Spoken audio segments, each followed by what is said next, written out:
Blessings in the name of the Lord Jesus. Welcome to Paraclet TV, making disciples through the power of the Holy Spirit. Our intended learning outcome for this video or learning objective at the end of this video, 100% of you with 100 level of proficiency will be able to construct instrument in assessing affective domain. So here we are. We will be describing different tools in assessing affective domain. And in this video, before we proceed, you have to remember the 3 things to consider in the development of the tools for affective domain.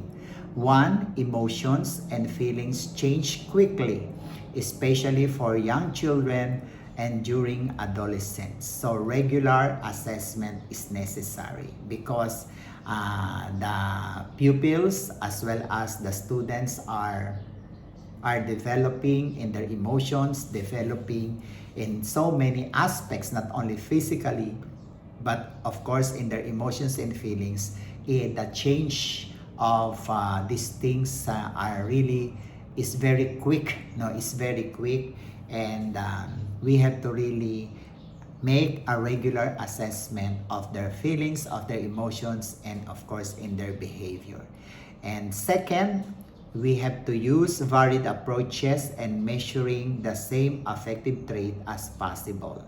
So it is good to have not only 2, 3, but of course more tools to assess the emotions and feelings as well as the behavior of your students to have a very reliable result or reliable assessment of the student's affective domain. And of course, the third, decide what type of data or results are needed. What data or what behavior, what emotions are you going to measure, or how are you going to utilize the data that you are going to assess in the affective domain of your students, or where are you going to utilize the data after you have assessed their emotions or the feelings of your young children and of course your adolescents.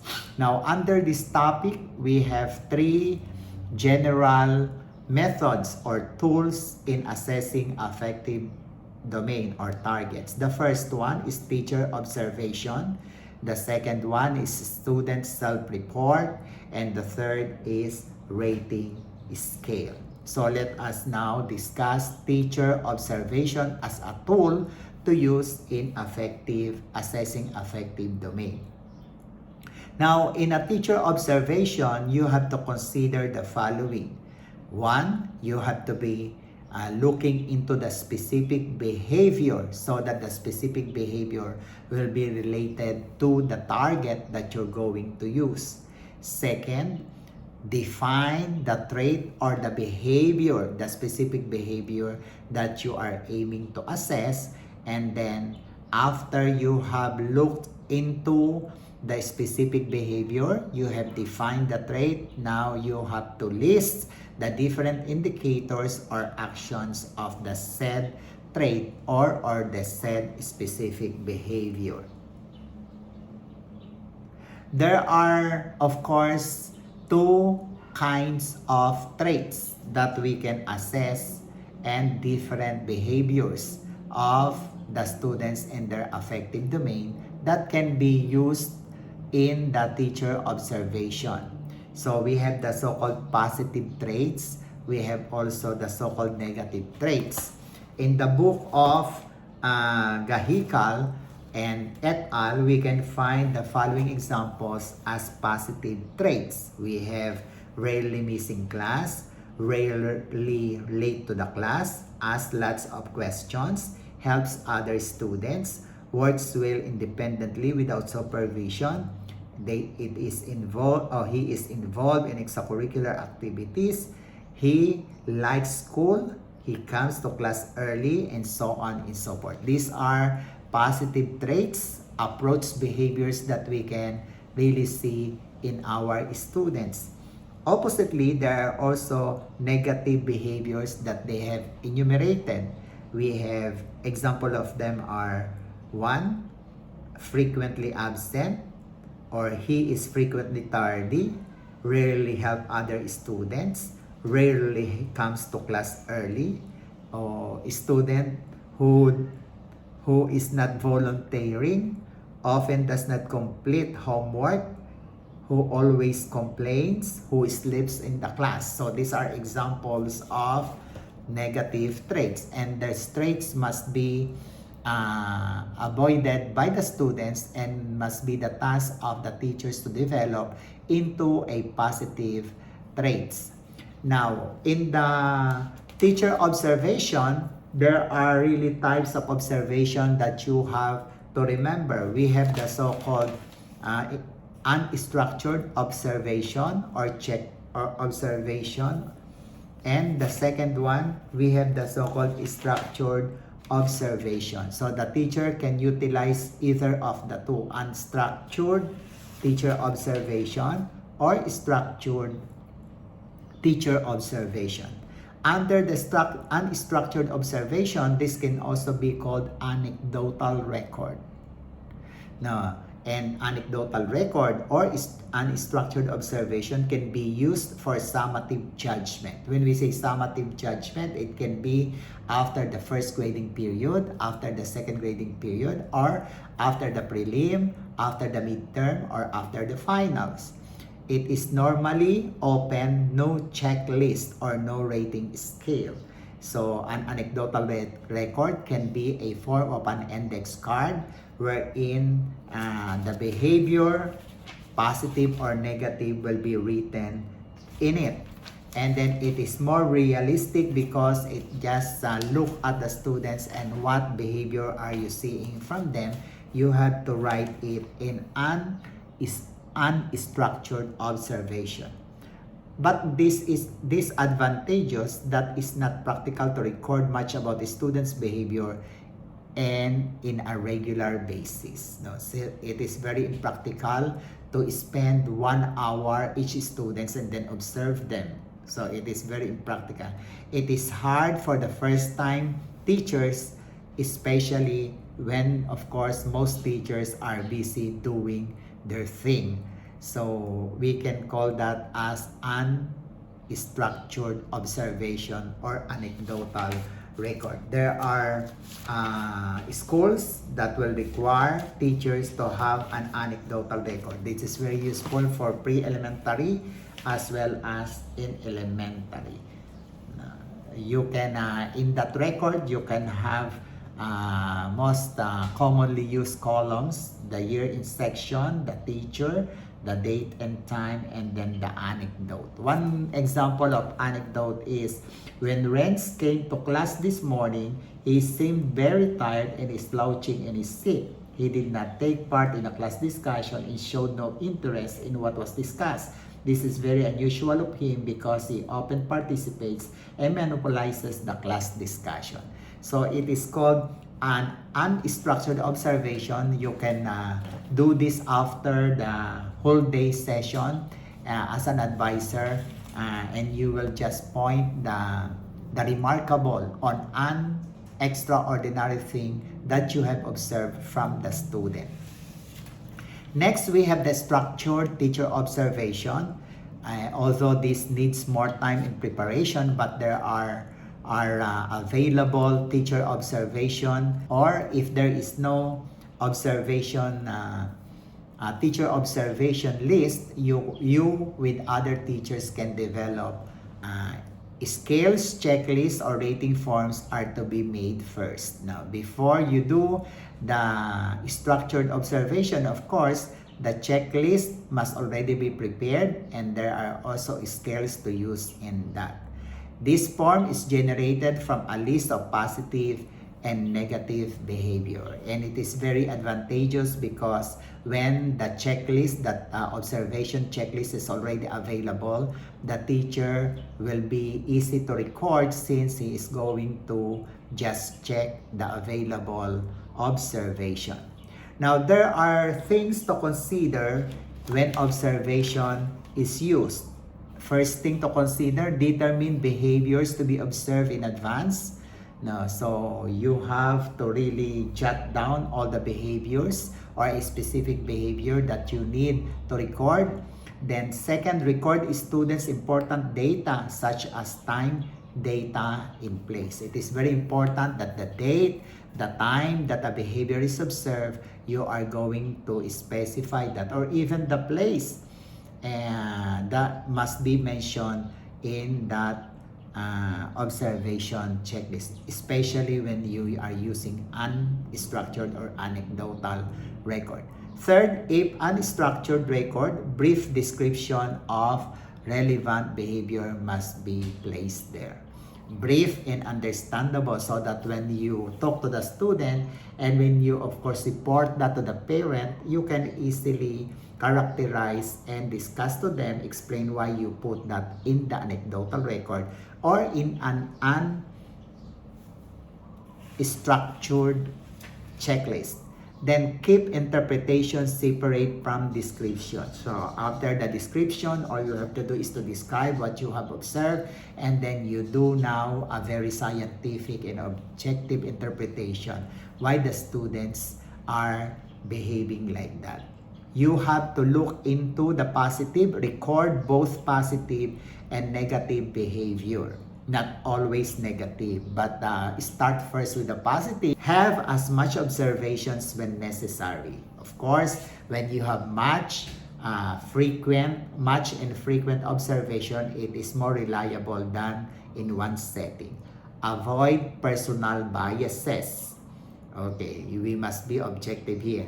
Record immediately when you have observed that in the time, because of the fact that we usually forget many things. So it is very advisable that when you see a certain behavior, a remarkable behavior, especially in the anecdotal, you have to record that at once. But of course, there are periodic or scheduled observation. Apply a simple and efficient procedure. So there are many examples that you can find. One is this on the screen. This is about work habits, and there are of course indicators that you will see. Then if you are looking at study habits, there are also indicators, and then of course the social skills of the students. This is an example of a very simple structured observation, teacher observation. Okay, and now we will now start with the next, which is called students self-report. Now in teacher observation, the teacher is the one looking at his students to assess the affective domain or the behavior of the feelings and emotions of the students.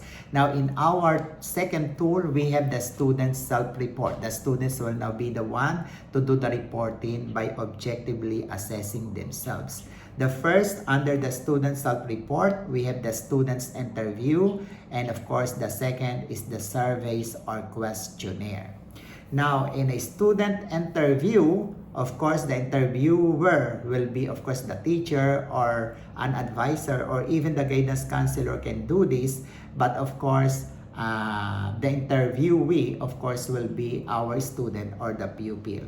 We have to remember the following things in the use of student interview. One, communication such as individual and group interview. You can do individual interview, or you can also have a group interview. Individual, you alone, but in a group interview, you can have with you the principal or your head, or you can have of course the guidance counselor.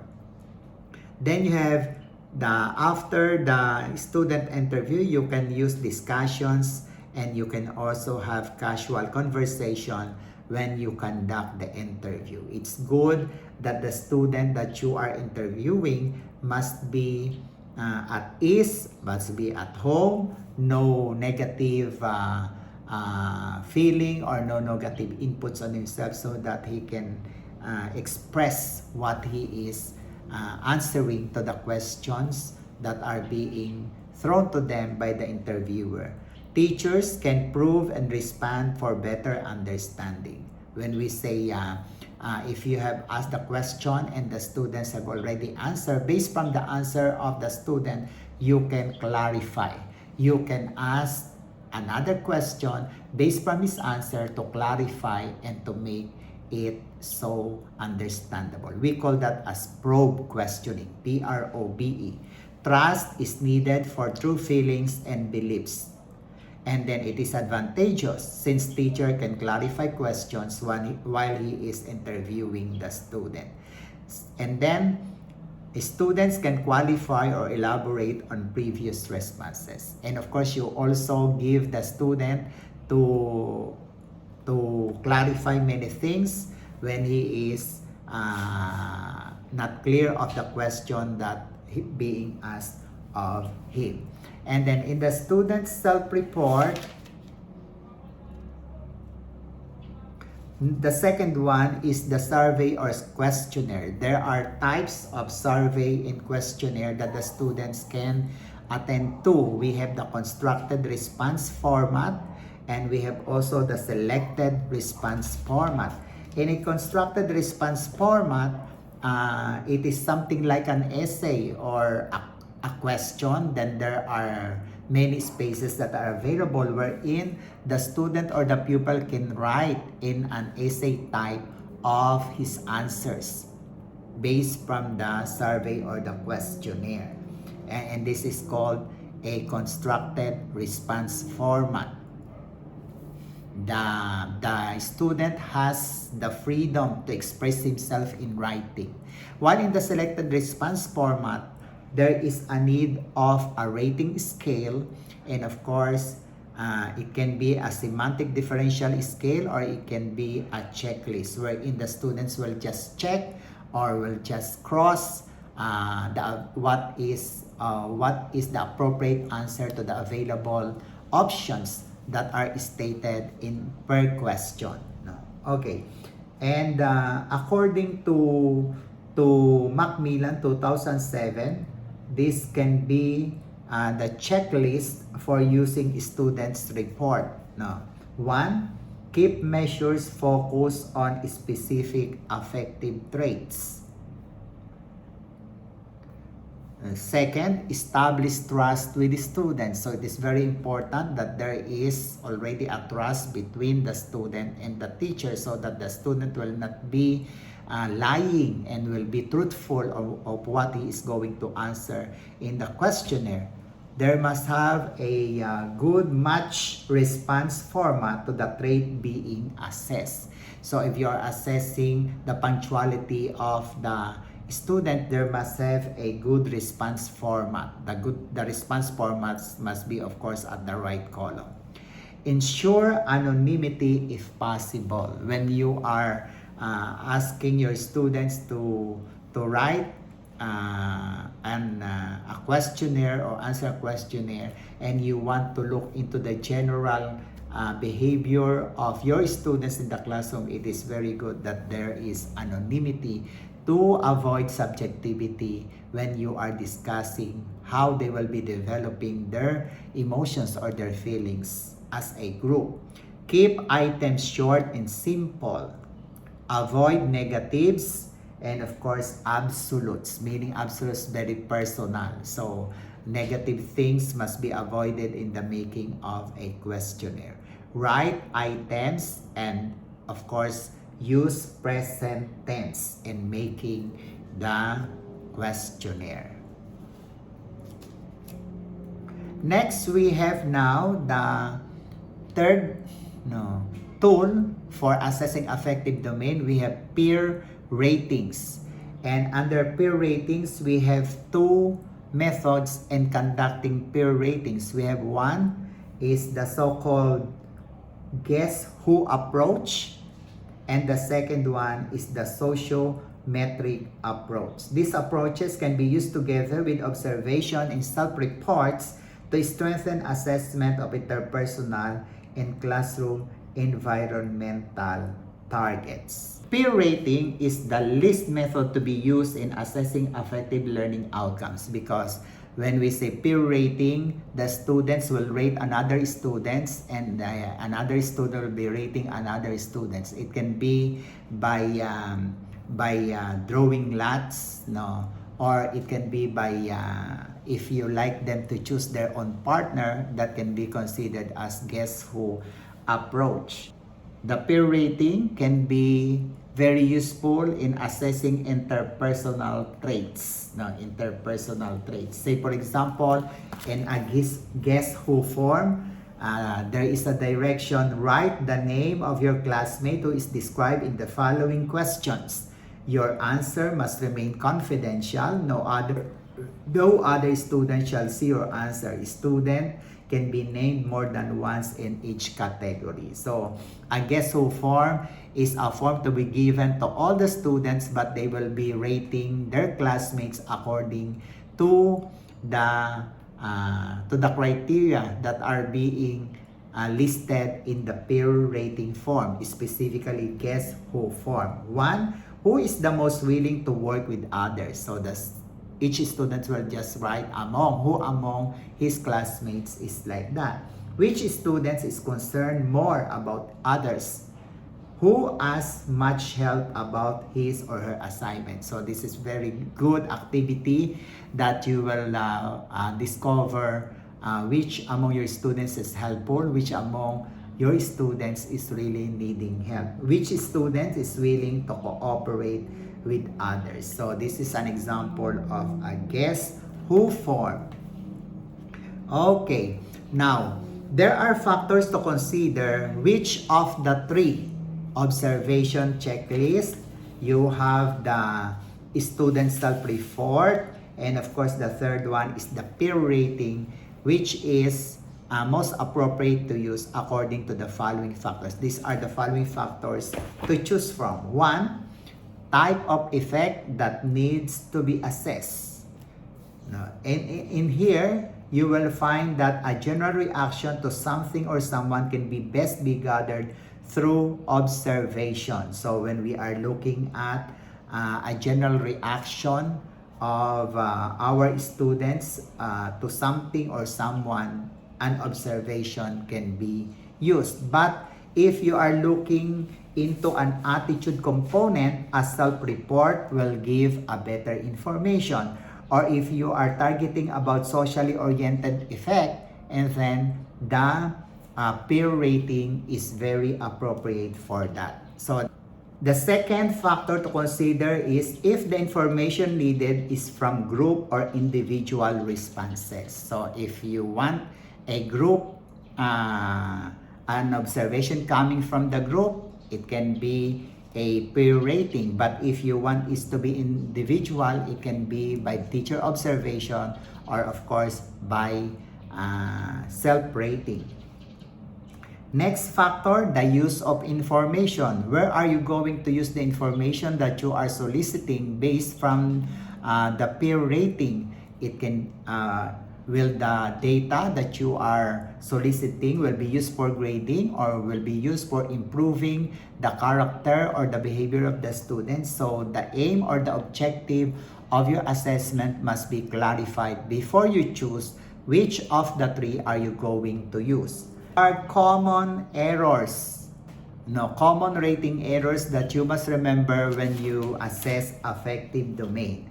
We have one, leniency. Leniency is when ratings towards the high score. There are times that the students, when they use peer rating or when the teacher is using it, a teacher observation, most of the grades are too high. We call that as leniency. Meaning, it is abnormal that when we rate our students in their affective domain using different tools, we have to really be very objective, be very focused so that each student will receive a deserving rating. Next is severity. Severity now is the opposite of leniency. If leniency is the ratings are too high, severity now the ratings are too low. The ratings are high, the ratings are too low, both are not good. So there must have a very honest and a very fair rating wherein you will give deserving ratings to each students.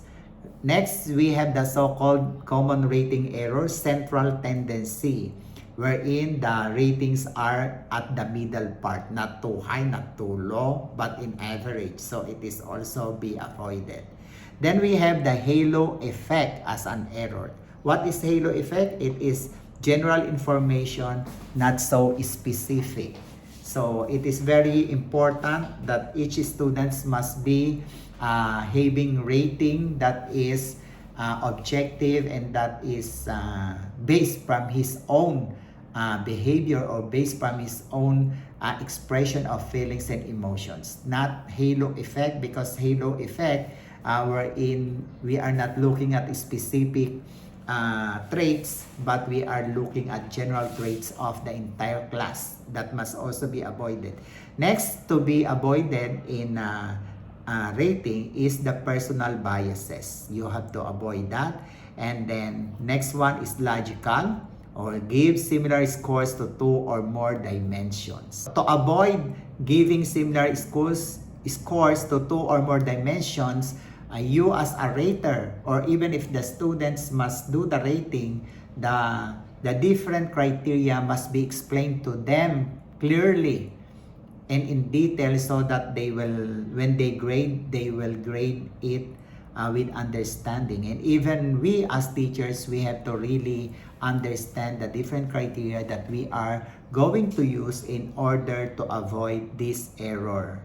And the last one is rater drift as an error for rating. Rater drift is raters agree the tools, then change the tools. No? Meaning, you have used the tools, but after using it, you are seeing that it must be revised. No? Of course, rater drift occurs when the raters whose ratings originally agreed begin to redefine the rubrics for themselves. Meaning, once you have given already the grades for your students, or the ratings that you have given them, it must be final. No more erasers or erasures, because you have to avoid making the ratings in haste, because it will always be a waste. So when you do the time of rating your students in the affective domain, you have to be very focused, very fair enough, looking at that specific indicator that is enumerated in the different tools that we are discussing. Share Jesus. Subscribe and share Haraplet TV. Go, go, go.